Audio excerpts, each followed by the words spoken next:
ہی نہیں ہوا، بھائی آیا ہی نہیں، احکام آئے نہیں. اور دوسری بات یہ ہے کہ پہلے کافروں کے ساتھ بھی نکاح ہوتے تھے، اور کافر بھی نکاح کرتے تھے. کافر جو ہیں باوجود کافر ہونے کے ان کے نزدیک بھی نکاح ہوتا تھا. یعنی اندازہ کرو کہ ہیں مشرک، ہیں کافر، اللہ کو نہیں مانتے، نبی کو نہیں مانتے، قرآن کو نہیں مانتے، لیکن ان کے پاس بھی باقاعدہ نکاح تھا. اچھا، نکاح میں خطبہ بھی پڑھتے تھے اور باقاعدہ گواہ بھی ہوتے تھے. اسی لیے تو جب میرے مدنی سرکار کا نکاح ہوا ہے تو خطبہ پڑھنے والے ابھی طالب ہیں، حضور کے چچا ہیں، حالانکہ وہ تو کافر ہیں. ابھی نبوت ہی نہیں ملی حضور کو، نبوت 40 سال میں ملی. اس وقت حضور کی عمر مبارک 25 سال ہے. تو بہرحال ابو العاص بن الربیع نے رشتہ مانگا. حضور صلی اللہ علیہ وسلم نے دیکھا کہ خاندانی رشتہ ہے اور اپنے لوگ ہیں، دیکھے والے لوگ ہیں، اور ایک بڑے سردار کا بیٹا ہے. حضور نے قبول، نکاح ہو گیا. نکاح ہونے کے بعد بی بی صاحبہ نے اپنے خاوند کے گھر کو آ کے سنبھالا، اور ایک مثالی جوڑا تھا مکے میں. لوگ مثالیں دیتے تھے ابو العاص بن الربیع اور بی بی زینب رضی اللہ تعالیٰ عنہا. اچھا، خدا کی شان دیکھے حالات پلٹا کھاتے دیر نہیں لگتی. اتفاق ایسا ہوا کہ حضور نے ہجرت فرما لی، نبوت چل گئی، ہجرت ہو گئی. اور ہجرت فرمانے کے بعد یعنی اب بی بی زینب کے لیے ایک بہت بڑا پہاڑ جیسی زندگی گزارنی آ گئی کہ حضور ہجرت فرما گئے، والدہ فوت ہو گئی. یعنی اب اکیلی ہے مکے میں. صحابہ نے ہجرت کر لی، یا حبشہ چلے گئے یا مدینہ منورہ چلے گئے. سرکار دو عالم بھی ہجرت فرما کے مدینہ شریف تشریف لے گئے. اچھا، والدہ جو ہے آپ کی سیدہ خدیجہ الکبریٰ وہ فوت ہو گئیں. اب آپ اندازہ لگائیں کہ بی بی پہ کیا گزری ہوگی، توقع ہی نہیں کہ اب کیا ہوگا.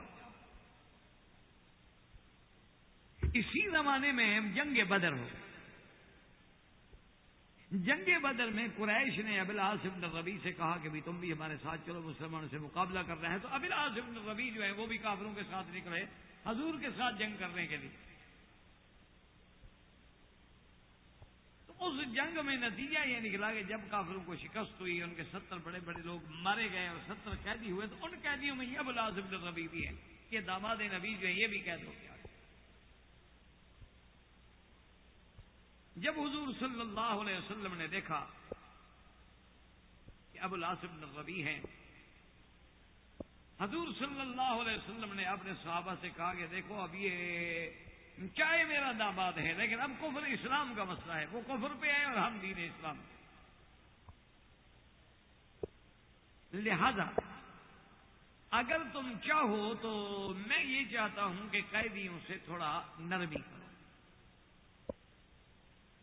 اور بعض روایات میں آتا ہے کہ اس وقت آپ کے چچا عباس بھی گرفتار ہوئے اور آپ کے داماد ابو العاص بن الربیع بھی گرفتار ہوئے. اور صحابہ کو انہوں نے جیسے ستایا تھا تو صحابہ کے تو دل بھرے ہوئے تھے نا، انہیں تو کس کے پھر باندھا تھا جی. تو پھر وہ جب کراہنے لگے تو حضور کو نیند نہیں آئی. حضور اٹھ کے تشریف لے آئے اور صحابہ کو بلایا، کہا کہ میں نے اپنے چچا کی کراہنے کی آواز سنی ہے کہ وہ رسیوں میں جکڑا ہوا کراتا ہے تو مجھے نیند نہیں آتی. صحابہ سے کہیں اگر مہربانی کریں تو کچھ رسیاں ڈھیلی کریں، چھوڑے نہیں لگے ڈھیلا. اور ساتھ یہ بھی حکم دے دیا کہ پھر ایک قیدی کی ڈھیلا نہیں کرنی، سب کی ڈھیلی کرو. اور بہرحال وہ ہو گیا. دوسرے دن حضور صلی اللہ علیہ وسلم نے جب طے کر لیا کہ بھی اگر یہ لوگ فدیہ ادا کر دیں تو ہم ان کو آزاد کر دیں گے، اور سب نے فدیہ کے لیے مال منگوائے، تو بی بی صاحبہ بی بی زینب بنت النبی المصطفیٰ انہوں نے اپنا پیسہ اکٹھا کر کے اور اپنا زیور اکٹھا کر کے اپنے خامد کو چھڑانے کے لیے حضور کی خدمت میں گئی. اور اس سامان میں ایک ہار آ گیا، اور یہ وہ ہار تھا جو حضرت خدیجہ رضی اللہ تعالی عنہا جو ان کی اماں خدیجہ نے شادی کے وقت میں دیا تھا اپنی بیٹی کو. لیکن اب چونکہ قیدی کو چھڑانا ہے تو پھر ہار تو زیادہ عزیز نہیں ہوتا شوہر سے. حضور نے جب اس ہار کو دیکھا فبکا رسول اللہ صلی اللہ علیہ وسلم، حضور رونے لگے. میں نے پوچھا یا رسول اللہ فرمایا یہ وہ ہار ہے جو بیوی خدیجہ نے اپنی بیٹی کو دیا تھا، تو جب میں نے اس ہار کو دیکھا تو مجھے بیوی خدیجہ یاد آ گئی، اس لیے حضور صلی اللہ علیہ وسلم نے فبقا، آپ نے آنسو بہائے، اور اس کے بعد حضور نے فرمایا اپنے صحابہ سے کہ بھی دیکھو بات سنو، یہ قیدی ہیں اور یہ مال تمہارا حق ہے، لیکن میں مشورہ دیتا ہوں، ایک بات کہتا ہوں، مان لو تو ٹھیک ہے، نہ مانو تو کوئی مسئلہ نہیں، میں کوئی ناراض نہیں۔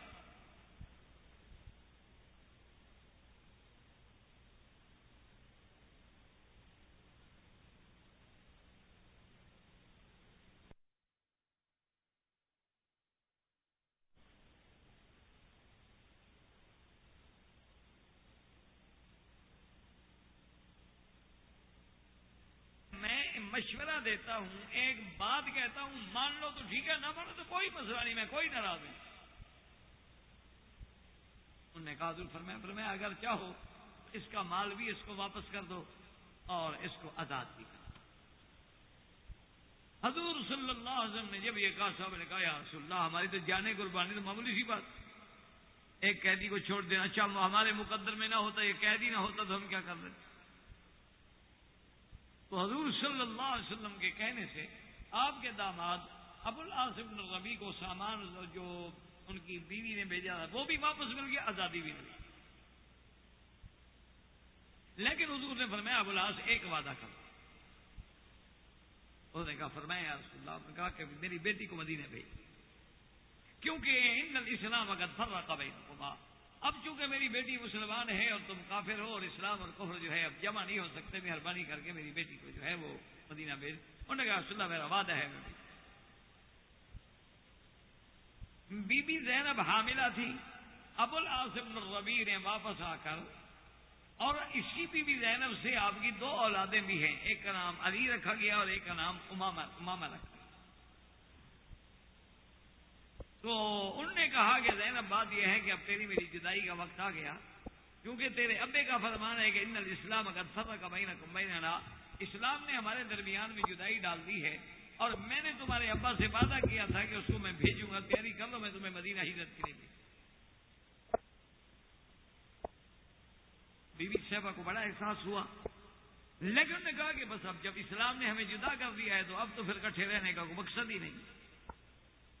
تو ابو العاص بن ربیع کافر ہے، لیکن کافر ہونے کے بعد اپنے وعدے کے مطابق بیوی کو لے کے چلا، لیکن قریش کو پتہ چل گیا۔ انہوں نے کہا اچھا حضور کی بیٹی کو یہ مدینے چھوڑ آئے گا، اب ہمارے ہاتھ میں پھر کچھ بھی نہیں رہے گا۔ انہوں نے آگے حملہ کر دیا، اور اسی حملے میں بی بی صاحبہ زخمی ہوئی اور آپ کا حمل بھی کر دیا۔ بی بی زینب رضی اللہ عنہ اور نہیں جانے دیا، مدینے روک دیا۔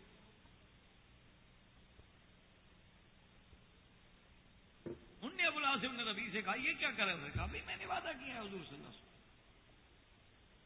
انہوں نے کہا چاہے وعدہ ہو، لیکن ہمارے دشمن ہیں، ہمارے 70 سردار مارے گئے، ہمارا یہ نقصان ہو گیا، ہم تو مٹ گئے۔ ابو العاص بن ربیع جو ہیں جی وہ اسی انتظار میں رہے، حتیٰ کہ کچھ زخم بھی قریش کے پرانے ہو گئے، کچھ بات بھی بھول گئے، تو اپنے بھائی کنانہ ابن ربیع کو دے کر بی بی صاحبہ کو حسب وعدہ مدینے پہنچایا۔ جب حضور کی خدمت میں بی بی زینب پہنچی تو حضور بڑے خوش ہوئے، آپ نے فرمایا دیکھو ابو العاص بہرحال کچھ ہو کافر تو تھا، لیکن میرا داماد تھا بہت اچھا، زبان کا پکا تھا، اپنا وعدہ پورا کر۔ لیکن بہرحال بی بی زینب کے لیے ایک بہت بڑا مسئلہ ہے کہ اس کی اولاد کا باپ ہے، لیکن اسلام کی وجہ سے جدائی ہو۔ اللہ کی شان دیکھیں جناب کہ پھر دوبارہ زید بن حارثہ کی قیادت میں حضور صلی اللہ علیہ وسلم نے ایک سریہ بھیجا، راستے میں کافروں سے مٹ بھیڑ ہو گئی، جنگ ہو گئی، اس میں پھر ابو العاص بن ربیع گرفتار ہو اور گرفتار ہونے کے بعد آیا، اور اس کے بعد جناب یہ ہے کہ سیدھا بی بی زینب کے دروازے پہ آیا اور آ کے سلام کیا کہ میں ابو العاص نے کہا مرحباً بے ابی علی و امامہ، میں تمہیں مرحبا کہتی ہوں، لیکن اسلام نے آپ کے اور ہمارے درمیان میں ایک جدائی کر دی ہے، بتاؤ کیسے ہے؟ اس نے کہا بی بی زینب یہ بات ٹھیک ہے کہ آپ میری بیوی نہ رہیں، میں آپ کا شوہر نہیں رہا، لیکن میں تمہارے بچوں کا باپ تو ہوں نا، آخر میں گرفتار ہوا ہوں اور جان بچا کے بھاگ آیا ہوں، مجھے اب پناہ دو۔ مجھے زید بن حارثہ نے گرفتار کیا، میرا مال بھی لوٹا گیا اور میں بھاگ کے آیا ہوں۔ تو بی بی صاحبہ نے کہا کہ اچھا ٹھیک ہے، میرے گھر میں آ جاؤ۔ گھر میں رہ گئی، بی بی نے کسی کو نہیں بتایا۔ رات گزر گئی، صبح کی نماز کے بعد جب نماز ہوئی تو بی بی صاحبہ نے مسجد نبوی میں فصاحت زینب، بی بی زینب نے زور سے کہا انی عجبت عاصم بن الربیع کہ یا رسول اللہ میں نے عاصم بن الربیع کو پناہ دے دی ہے۔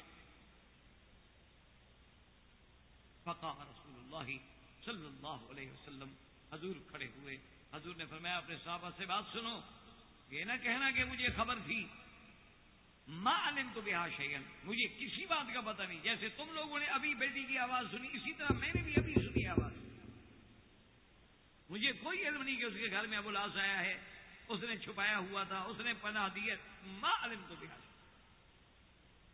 لیکن اسلام یہ کہتا ہے کہ اگر کوئی مسلمان کسی کو پناہ دے دے تو تمام مسلمانوں کو پھر اس کی پناہ قبول کرنی چاہیے۔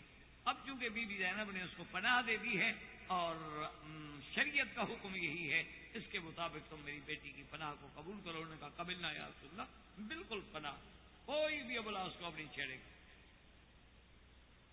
ابو العاص بن الربیع کو جب پناہ مل گئی تو اس نے بی بی زینب سے درخواست کی کہ حضور کو درخواست کریں کہ اگر مہربانی ہو سکے تو میرا مال واپس کر دیں، چونکہ تجارت کا مال ہے، اس میں لوگوں کا مال، وہ تجارتی مال ہے اور لوگوں کا مال ہے۔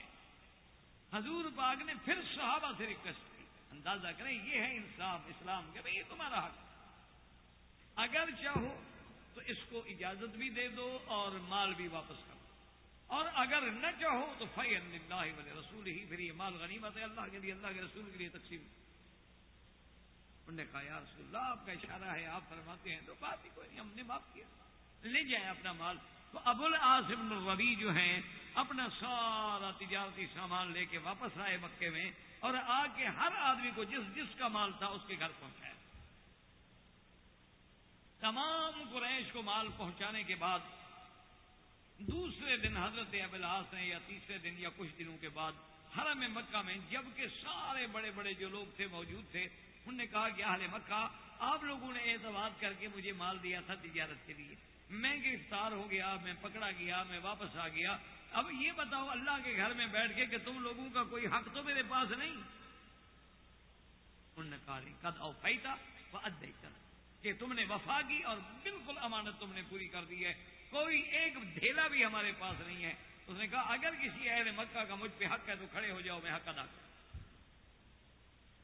اہل مکہ میں سے جو سردار تھے وہ کھڑے ہوئے، نے کہا لا حق لنا، ہمارا کوئی حق نہیں۔ اس نے کہا کہ اب اگر تمہارا کوئی حق نہیں تو پھر میری ایک بات اور بھی سن لو، اشہد اللہ الہ الا اللہ اشہد ان محمد رسول اللہ، یہ کلمہ میں پہلے پڑھ لیتا لیکن میں سمجھتا تھا تو کہو گے ہمارا مال کھا گیا، ہمارے مال کو ہضم کرنے کے لیے مسلمان ہو گیا ہے، اس لیے میں نے مال واپس پہنچایا، ہر کسی کی امانت دے دی، اب میرے دل میں اسلام داخل ہو چکا ہے، اب میں تمہارے ساتھ ہی رہتا ہوں۔ تو فاسلم ابو العاص بن الربیع جو تھے وہ اسلام لے آئے، اور اسلام لانے کے بعد پھر مدینہ منورہ واپس۔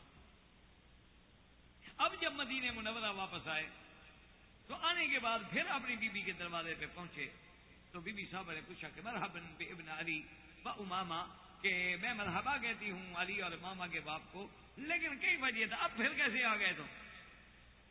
تو اس نے کہا کہ زینب انی اسلم ففریت سے فرحن شدیدہ، بی بی زینب کو بے انتہا خوشی ہوئی، لیکن اس نے کہا حتی اسأل رسول اللہ صلی اللہ علیہ وسلم کہ ابو العاص اب میں سب سے پہلی بات یہ ہے کہ مسئلہ پوچھ لوں کہ حضور پاک کیا فرماتے ہیں۔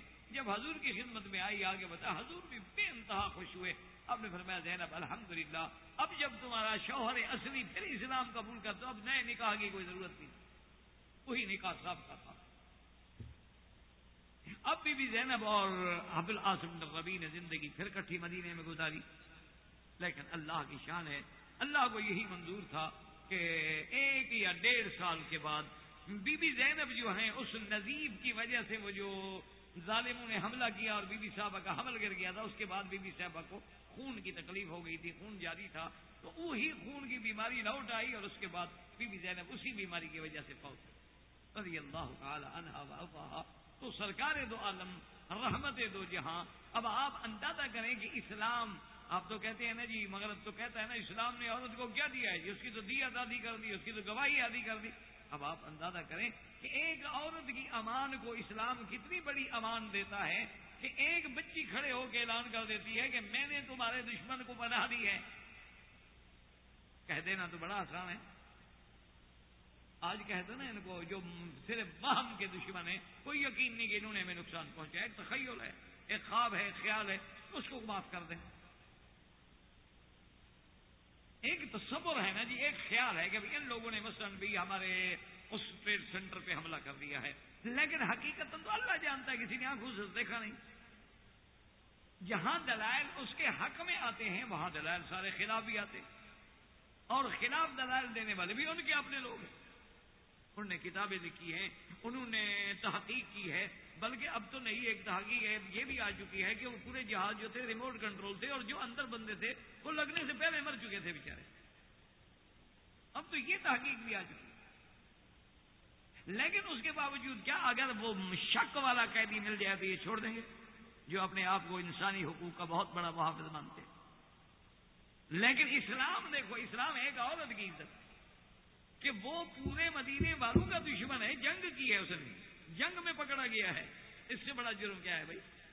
جنگ میں اچھا بدر میں بھی اسلام کے خلاف لڑنے آیا، اب زید بن الحارثہ والے مقابلے میں بھی وہ لڑائی میں پکڑا گیا، لیکن ایک لڑکی نے پناہ دی ہے۔ حضور نے فرمایا کہ دیکھو یہ نہ سمجھنا کہ مجھے علم تھا، نہیں، میرے علم میں تو واقعہ نہیں ہے، لیکن اگر ہم میں سے ایک عورت بھی کسی کو پناہ دے تو اسلام اس کو پناہ دے گا۔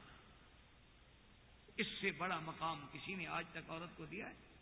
اس سے بڑا مقام آج تک کسی نے عزت دی ہے بیٹی کو یا بہن کو یا بیوی کو یا ماں کو؟ اتنی بڑی عظمتوں سے دو چار اگر کیا ہے تو صرف اسلام نے کیا ہے، لیکن خدا کرے کہ تیرے دل میں اتر جائے میری بات، ورنہ تو پھر وہی ایک بغض ہے۔ اسلام عورت کو نہیں مانتا، اسلام نے عورت کو قید کر دیا ہے، اسلام نے عورت کو پابند کر دیا ہے، مولویوں نے اس کو ایسا برقع پہنا دیا ہے جی وہ معلوم ہوتا ہے کہ بیچاری اس کے اندر قید ہو کے رہ گئی ہے۔ چلو مولوی مر گئے، اب بھی اخباروں میں آتا ہے جس نے برقع پہننے ویسے پہنتی ہے، نہ مولوی کے بس میں ہے نہ کسی غیر مولوی کے بس میں، اور جس نے نہیں پہننا ہے وہ مولوی کی بیٹی ہو کے بھی نہیں پہنتی۔ ہمارے ایک بہت بڑے مولوی صاحب تھے، ان کی لڑکیاں پردہ نہیں کرتی تھی، ایک لطیفے کی بات۔ تو ایک بزرگ نے جا کے ان کی خدمت میں کہا، انہوں نے کہا کہ حضرت آپ اتنے بڑے مفکر، اتنے بڑے اسکالر، اتنے بڑے آدمی، اسلام میں آپ کا ایک مقام ہے، اور آپ کی لڑکیاں پردہ بھی نہیں کرتی ہیں، اور آپ کالج میں بھی جاتی ہیں، اور کالج بھی اس میں پڑھتی ہیں جہاں مخلوط تعلیم ہے، جہاں لڑکے لڑکیاں اکٹھے پڑھتے ہیں۔ انہوں نے کہا کہ ہاں اصل بات یہ ہے کہ وہ کالج کا ماحول بہت اچھا ہے، اور وہاں جو پروفیسر اور پرنسپل ہیں ان کو میں نے کہہ دیا ذرا خیال رکھیں۔ تو اب حال یہ ہے کہ جس آدمی کو یہ یعنی اگر پردہ نہ کرے تو مولوی کی بیٹی بھی نہیں کرتی۔ کتنے لوگ ہیں، یعنی آپ حیران ہوں گے کتنے بڑے بڑے اچھے گھرانوں کی لڑکیاں جو ہے وہ شوبز میں آ گئی، کتنے اچھے اچھے گھرانوں کی لڑکیاں، سادات کی لڑکیاں، پیروں کی لڑکیاں، بہت بڑے گدی نشینوں کی لڑکیاں غلط راستے میں لگ گئی۔ تو یہ اس کا معنی تو یہ نہیں کہ آپ ان کے کردار کو دیکھ کے اسلام پہ اعتراض کریں، یا میرے کردار کو دیکھ کے آپ اسلام پہ اعتراض کریں، نہیں بات ہے۔ اسلام میں ہر قسم کے لوگ ہوتے، بات یہ ہے کہ اللہ کے رسول کے احکام کو دیکھیں کہ اسلام نے عورت کو کتنی عزت دی ہے۔ وما علینا الا البلاغ۔ احبابی، اب آپ اس مبارک سلسلے کا نواں حلقہ سماعت فرمائیں۔ الحمد للہ وکفا والصلاة والسلام علی خاتم الانبیاء سیدنا محمد المصطفى وعلى آلہ المجتبى۔ برادران اسلام، واجب الاحترام بزرگوں، دوستوں، بھائیوں، عزیز نوجوانوں، اللہ تبارک و تعالی کی عنایت سے آپ کی اس مستشفیٰ کی مسجد میں جو سلسلہ دروس اسلام میں عورت کا مقام کے عنوان سے شروع ہے، اس میں ہم نے ازواج رسول صلی اللہ علیہ وسلم کا ذکر کیا کہ اللہ نے عورت کو کتنے بڑی عزت بخشی ہے کہ اتنا بڑا مرتبہ تاریخ میں کوئی مذہب